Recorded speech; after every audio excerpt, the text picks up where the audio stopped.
Ladies and gentlemen, now moving forward, we'll be having a very interesting fireside chat. We'll be inviting our chief guests along with Mr. B.S. Nagesh over here. I'll be formally introducing them to you. Ladies and gentlemen, I would like to introduce our first guest, Mr. Rafique A. Malik, who is the chairman of Metro Brands Ltd. He's a distinguished alumnus of Harvard University, steering Metro Brands Ltd. Over the last 5 decades. That's a very, very long time. Starting at the age of 16, his passion for the business has transformed a modest single-store operation into one of India's largest and most profitable fashion footwear companies we have seen. Ladies and gentlemen, Mr. Rafique Malik has also recently won an award that is the EY Entrepreneur of the Year 2023. Yeah! Very, very warm welcome, sir. I would also like to invite, joining the conversation, we have Ms. Farah Malik Bhanji, the Managing Director of Metro Brands Ltd. Very, very warm welcome, ma'am. With over 2 decades of invaluable experience in the field of retail, she has spearheaded Metro Brands into the era of modern retailing. Let's give a huge round of applause for them. And we have here with us Nagesh sir as well. Wow. Over to you, sir. Ladies and gentlemen, before I start the conversation, let me tell you what 2 weeks can do to a program like this. When I went and invited Rafique Bhai, we call him as Rafique Bhai, and I met Farah for this award, and they accepted our award. I had invited the chairman and managing director of Metro Brands. But ladies and gentlemen, we have chairman, managing director, and also the entrepreneur of the year for consumer and retail with us. Yeah? We feel so privileged, and although it's called a fire chat, we have known each other, so it will be a nice chat, not a fire chat. Yeah?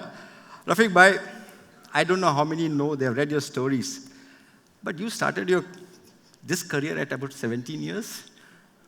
Yes, I started at the age of 15. I started my career at the age of 15. My father has a store in Colaba, and we were staying just above our store. And during my holidays and vacations, and I used to go down and go in the store. It was a very popular store. It used to attract all film stars and air hostesses and celebrities. So it was an excuse to go and see them. But then my father said, if you're going to come down and want to work here, he started me off at the age of almost 15 as what we call working in the loft, which we call the Malia. We call them Malia man. So he told me, you have to start working in my store on the loft. 1 year, holidays, I worked in the store. I was brought down as a semi-salesman, then a salesman. And at the age of 18, I had a desire to open my own store. My father encouraged me. And in 1969, at the age of 19, I opened a store which was 1 kilometer away from my own father's store. And that's the current Colaba store that we have of Metro. I don't know how many of you in the audience saw a stress on one of the words. A store where we used to get a lot of celebrities, air hostesses. I mean, look at this charm at the age of 17. I don't know how many of you go to a shoe store. You know, you have to be in the loft, so you don't see daylight.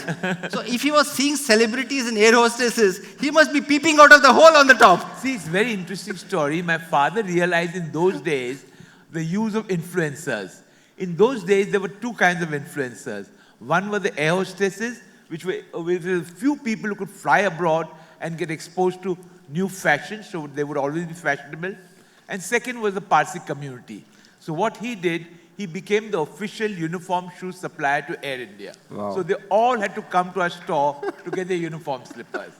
And the second thing he did, he sponsored the Parsi Indian wedding bands. So in the big drum, we had Visit Metro shoes written on the wedding drum. So that's the time when he started using influencers, which we hear about today. Rafique Bhai, if you just go back into history, I mean, you started off, your father gave you a chance at the age of 15. Are there key lessons that you learned from your father then, which you still apply in your life today? Yes, I think so. I think one of the first thing I learned from my father, he was a very popular person. He was an outstanding salesman and was customer centricity. And that, I mean, his whole purpose was to delight the customers. He could say hello and welcome in almost 20 languages. He would charm everybody and he would delight customers. And because of that, he was very popular. The store was very popular. And I realized very early that if you are able to delight customers, you will always have a successful business. And I think the second lesson I learned from him, which I carry till today, that after opening my first store, I wanted to open more branches. He was totally against it. He says, unless the owner sits in the store, you cannot give the customer a good experience. Employees are not bothered about customers. You walk into a store run by an employee, they're not bothered. An owner, every time a customer walks out of the store without buying, he feels the pinch. He goes the extra mile. Only way you can do is to run your own store. You cannot have more branches which you cannot manage. And his belief was that Indians make outstanding entrepreneurs, but unfortunately sometimes, most of the time, poor employees. He said, go and look at the visual merchandising in a pawn shop. See how he puts his packets, the color scheme he uses. You don't see it in a department store. So I said, fine, give me an opportunity. I'll create a business model that will be entrepreneurial. And till today, every single 850 manager of ours is internally promoted. They're all entrepreneurs. They are not on our payroll. They are compensated for the sales they do. Our selling staff are mainly variable. And that's how we create a sense of ownership in our staff. And that lesson has proved to be extremely valuable to us. Including our back office staff, most of the people have ESOPs. So we try and create a sense of ownership, a sense of empowerment in our team, and that has been reason that the team has been able to contribute to our success. Wonderful. Ladies and gentlemen, I have been researching around the world. Probably this is the only company in the world which has created ownership 50 years back. That time there was no ESOPs, but ownership within the store managers. There are lots of stories which people talk about. In rain, customers cannot enter the store, but the store manager will go and open the door because he says, "Mera to customer aayega, to ek customer ko hi mujhe bechna hai." I mean, that's the kind of entrepreneurial spirit that Metro has created. But Farah, tell me, that's the learning he got from his father. What's the learning you have seen from him? So he's a very disciplined, very financially sound person. So if I have to look at it, I think, seeing his journey, the first one for sure is what he carries in his pocket. I'm sure if you ask him to open his wallet today, you'll find it. It's a saying on attitude. And he strongly believes that whatever happens to you, that's only 10% and 90% is how you react to it. And in every situation, whether we've had ups, we've had downs throughout our journey together, he has completely imbibed that. And if anyone goes to him, if they want a lesson from him, he actually takes it out and gives it to them. So that is one. The second one, when we saw department stores growing, we saw e-commerce happening, and he'd always tell us that, look, top line is vanity, bottom line is sanity, and cash is king. So make sure whatever you do, you're taking a decision looking at the bottom line. And even today, if Nissan and I want to take a decision, we have to prove to him that, trust me, it's going to make money, And the unit economics count. It's not like the company makes money, but that unit doesn't. So that's the second thing. And of course, on a more fun note, he drinks and dances with the staff, and his loyalty is amazing. So that could be a tip I need to take away. That was very nice. I'm going to go and ask the band, wherever they are, at the end of this conversation, they're going to play the music, and all of us are going to dance. Yeah? But as it is, you punish us by making all these people listen to us after all that band No. and all. They're enjoying it. But I must tell you, yesterday was the RAI board meeting, and there were about 15 of us. Pardon me for the other 14. But there was a meeting of the board, nothing to do with Metro. But the only board member who kept taking out a small 2-inch by 4-inch black-colored diary. Absolutely. Okay, look at this. And was making notes. So I was wondering, government ke kaam mein what notes he is making? But this is diligence. This is diligence in today's world. But I'll tell you something. If his wife wants something done, my mom, she will write it in his black book because whatever's written in that black book gets done. Wow. But if you are allowing your wife to write, then you must be changing your black book every day. No? Amazing. Go to bed otherwise. So tell me, from chairman running the business, he appointed you as the managing director, okay? How is it working as a managing director under a chairman who's also your father? So, be honest, huh? I wish I could tell you some dirty stories, but honestly, I don't want to, I'm not just saying it because he's here, but I've been truly blessed. I mean, I think from the time I started, he let me take decisions. He said, you know, taking the right decision is the best decision. The wrong decision is the second best. No decision is the worst thing you can do. So go ahead, make mistakes. He always had my back. And I think that rapport that we share, you know, the lines are so blurry between father and chairman. And he's really my best friend, whether I look at it professionally or personally. I've been blessed. I've had a great mentor in him. He's pulled me up when I have had to be pulled up. And I think it's a great relationship. I won't change it for anything. Once you go home, the chairman remains, or what happens? I told you the lines are blurry. Lines are blurred. I got it. We pull each other up. Rafique bhai, tell me, I mean, in today's world in businesses, they always say that my son will be a successor. Okay, it's so common amongst the Indian, okay? And you must have gone through this when out of the 5 daughters, Farah has taken up the role, your other daughters are taking up the role. But how did you really plan this whole succession? It's very unique what you have done. Because you have done 2 things which is very unique. A family business as a chairman, you select one of the daughters to become the managing director, and you also get a professional CEO to run the business. I mean, very rarely do you see this. So I wish I could call Nissan to say, come, please tell me a story about how this works with the 3 chain. But tell me, how did it come to your mind? What was the process? How did you really implement this? So I think 2 things. One is I was fortunate and lucky, even though my father didn't think so, of having only daughters and I didn't have a son. So I could not think of succession for a son and neither a brother. And the second thing about 35 years ago in Harvard, I learned that, you know, unless you create value in the business outside of yourself, you are really having a glorified job. You're not creating wealth for yourself. So we kept our first CEO in 1985, which was unheard of in a family business. Very powerful Mr. Senior, Mr. Kamdar, who was with me for almost 20 years. I always believed I need to create value outside of myself. My business should be a family asset and not a family member. I should be able to compensate every member, whether it was rental, whether it was salary, adequately, and then the business should be able to make money on its own. So almost 20 years, my first CEO was there. After he left, even though I was not very happy about the family taking on operational role, I felt at least one of my daughters should become the CEO for some time. So because, you know, a CEO's role gives you everything, all the insights about the business. And I wanted a family member at the board level to lead the company, because we can bring the best executives, but the passion a family member can bring is something unique. So I requested my second daughter to take on the role of the CEO for 5 years.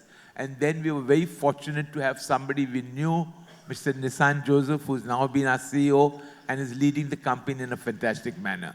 So what I feel is a lot of family business forget that unless you're treating it as a family asset and creating value of it outside of yourself, you'll never build an institution, you'll never build a business. In fact, in 2006, I mean, we've been debt-free for almost 28 years. When we were debt-free, India was opening up, the economy was opening up, and organized retail was starting. I mean, I look upon Nagesh, he was one of the pioneers of organized retail, and all the big, the Rahejas, the Reliances, the Godrej, and the Birlas were all coming into retail. And I was not a very big retailer at that time, and I was a little concerned that being a family business, debt-free, profitable, will I become complicit? So that time I looked around, and then I shortlisted Mr. Junjunwala to become a shareholder in my company. I said, not only do I want to be not complacent, I want to be accountable. I want you to benchmark me with the best retailers. And he was one of the investors in Titan, which was a very good retail company. I said, I want you to compare with me, Titan. Find out what I'm doing wrong, give me, and he has been with us now. I mean, unfortunately, he's no longer alive, but his company is still a shareholder after 18 years. They've not sold a single share. The shares are transferred to his children, his trust, and he was really instrumental in opening the opportunity in front of us, guiding us. And I'm very fortunate that that gave me an opportunity to grow my business and make it into a good self-sustaining institution today. Farah, so when he decided or the family decided that you were going to be the CEO or lead, were you expecting this? Was this your aspiration? Was this the dining table thinking that, one day I'm going to work with my dad and be this managing director of this company?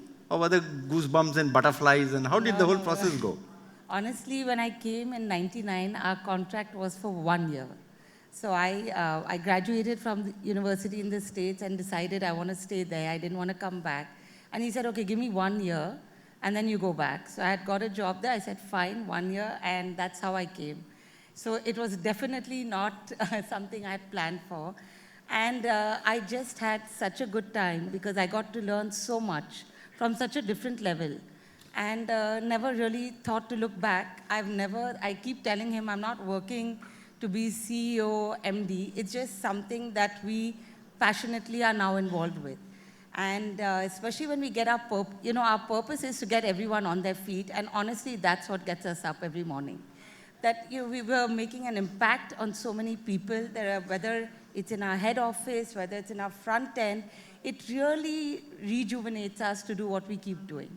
Even our suppliers, I mean, we've had a vendor base now for 3 generations.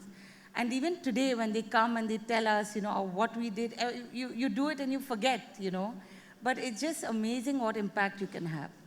You know what, Rafique bhai, Farah, in the last 15 minutes, between the two of you, you used the word people almost 25, 30 times. Everything you're able to bring back into the word people.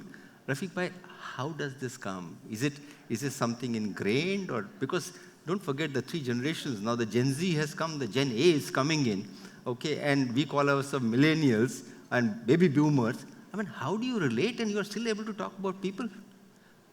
So very interestingly, we realized very early in that people who come in the shoe retail business are people from very humble backgrounds. Sometimes very little education, but at the end of the day, the job does entail sitting on the floor, touching people's feet, an apparel salesman is far more glamorous. He has to just hand something. And we saw that people are coming to our business from very humble background.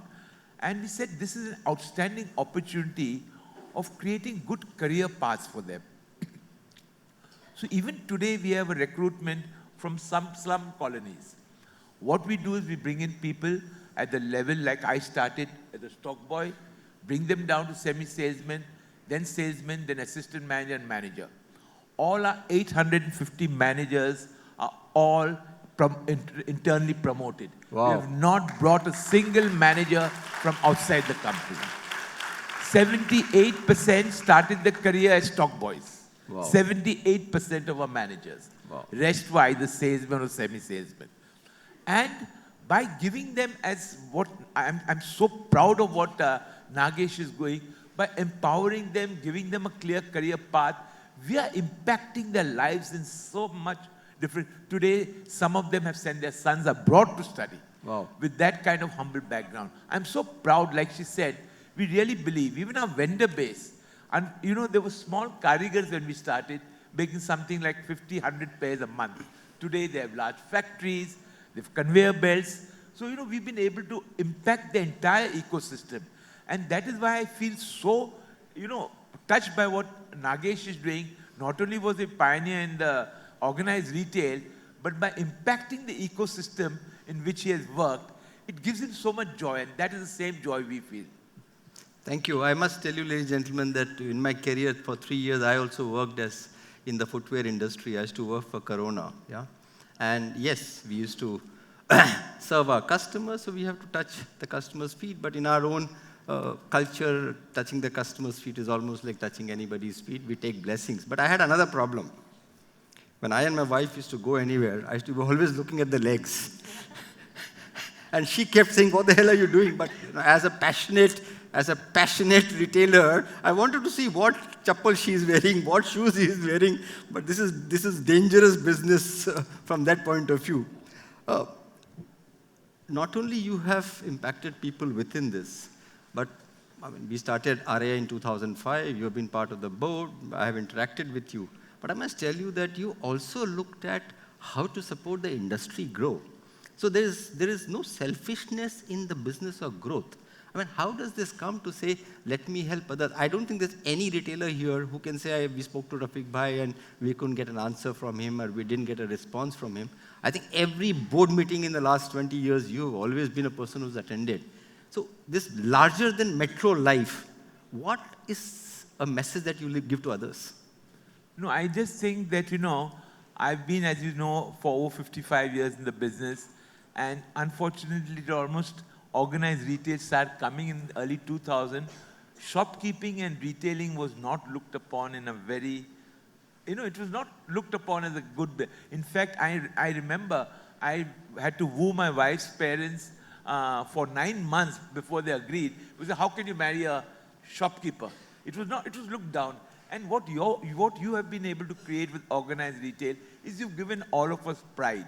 And I think this whole ecosystem needs it, because as we know, whether it's our kirana stores, whether it's our retail, whether it's department stores or multinationals, we are all serving customers, we're all giving, solving people's problems. This is a very noble business, we enjoy it, we interact with people, we delight people. And I think this industry and this organization, the RAI, has given us respectability, which I did not see for almost 30, 40 years. So I definitely want to contribute to it. Excellent. That's wonderful. but tell me one thing. Did you woo your wife first or you directly went into the in-laws? No, straight in-laws. She said, whatever my father decides. Wow. Well, He didn't see her, by the way. Yes? Well, she said yes. Wonderful. I think ma'am requires a big, big hand. Yeah. What a role you have played in. I just want either Rafique Bhai, you can pick up or Farah, you can pick up. I mean, there's so much of trust in the Metro brand. So much of trust. I mean, it embodies trust as a word. So do you build trust, or in the natural day-to-day working, trust happens or trust gets created? So I think I'd like to even take it to where our, even at the shop floor, I think for us, it was always stand by the product, the only, I think, decision both of us will make, which is completely black and white in life, is on integrity. There's no compromise. And I think both of us imbibe that. If you come to the office, you see all glass doors, because we genuinely, want that transparency, and how does it come, right? Being fully transparent. If anybody needs anything, any decision to be taken, it's fully transparent. And the same decision we expect even from our team on the shop floor. We expect them, like we say, they are partners in the growth. They're treating their guests, so treat them like that. It doesn't matter what they've done. I think my granddad said a story, when he said, when that disgruntled customer comes to you, don't react, because you don't know what kind of day he's had. Give him a cold drink, and when we were kids, we've seen this kind of culture growing up. And I think trusting them to make the right decision at their level, trusting our employees to make the right decision within a particular framework at every level, and this whole sense of entrepreneurship that we've sort of inculcated in the team is possibly where, it comes from day-to-day decision making. Let's put it that way. Wonderful. Just tell me, you have a chairman, managing director, and a CEO. Are the roles defined?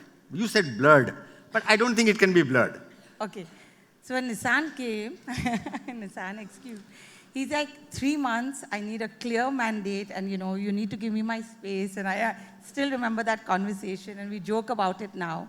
I think, really, if you look at the role of the family, right? It's the stewardship of the family legacy, it's mentorship, it's ensuring that the culture stays intact, and really allowing the CEO to run the engine of the ship that's going to move, allowing him to take decisions, giving him the, backing him to do that. So while it's not clearly defined, I think we have clear mandates. And the one thing that we don't compromise on is 60 to 90 minutes every week where we can discuss anything and everything. It's an open dialogue. We can hash it out in that room. But when we stand in front of the company, it's a united front. And that's what's important. And I think it's an evolving relationship. The more he trusts us, the more we trust him. The responsibilities change. And we ensure that we're not stepping on each other's toes wherever possible. So are you saying that there are no conflicts? The three people, and if a conflict comes, who resolves it? The big boss resolves it? Or? So he's in on those meetings. Every other week he'll be there. But I think it's who can convince each other that they're right and why. And I think so long as you take a decision keeping the company's long-term interests, I think that's what we really love about Nissan is that the fact that he's not looking at short-term. Even though it's a public listed company, it's constantly looking at the long-term interests of the company and saying whatever difficult decision we have to take today, so long as we can sleep at night, knowing that we've done right by the company and the people. So I have a question for you. Now, if you were to take this legacy of the Malik family and the Metro, what are the one or two things that you would want to do for the legacy to continue? I think I love our purpose, getting everyone on their feet. I think it goes beyond everything else that we do.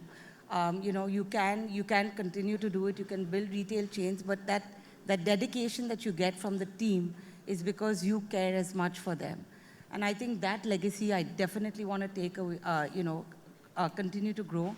I'm also very passionate about entrepreneurship, but also women's empowerment. I think it's sad that we've only had 5% of our front-end team being women, but our back-end is almost now 35%. So we want to continue to invest. Like he said, the environment is not very conducive, but we hope to keep growing it. So that sense of entrepreneurship and ownership, that, I'm part owner of this brand. And I think that's what I would like Amisha is also here. I would like to pose a challenge for Amisha to say, in the next 1 year, can we have an all-women's Metro store? Wow. Nandini? Nandini, take up the challenge. I'd love that. Yeah. I mean, it would be really nice. Yeah. Because if 5% are women, I'm sure in that there would be a semi-salesman, a sales girl, and whoever. So and that means she has a right to become the store manager. Correct, it's just a matter of how to take it. Yeah. Nandini and Amisha are very good friends, so maybe they'll talk to each other and do that. So next year when we have this, I'm going to announce as to how we have created the first Metro store with all women Metro store. Yeah, Nandini, it's a challenge. You have to take it on. The last question for me, Rafique Bhai. You have transformed not only the industry, but actually you have created a company which is so valuable, okay? And a lot of times when I talk to people, a lot of people feel money is very important in life. And the kind of wealth that you have created for the investors as well as for your families, unbelievable, yeah? Before the IPO, after the IPO, what has wealth meant for you? I mean, you are always rich and well-to-do, but what has this kind of wealth meant for you? So I think, we have never looked at value creation as an end objective. I think our objective was always to create a good, sustainable business in the long run. I think value is a byproduct. Anybody who looks at value creation as an end is never going to achieve it. It will become a mirage. Just focus on creating a strong, sustainable business, and value will be the byproduct.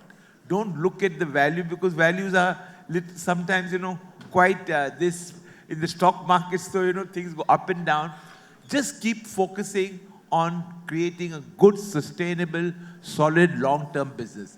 And understand that value is a byproduct. Obviously, having all my daughters have been shareholders, so I'm glad that this kind of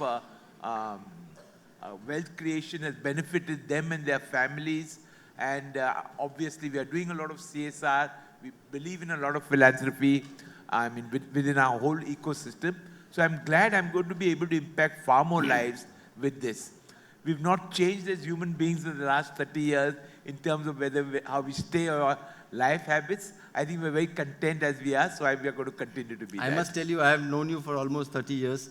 And I have not seen a single percentage change in Rafique Bhai. Rafique Bhai of that time and now looks. And not only this, every year he goes for Jindals, gets nice massages, and look at him, he's absolutely fit. Yeah. Last question. India is such a large country, whether it is you or Bata or anybody. Do you see a retailer having 5,000 stores in the next 10 years?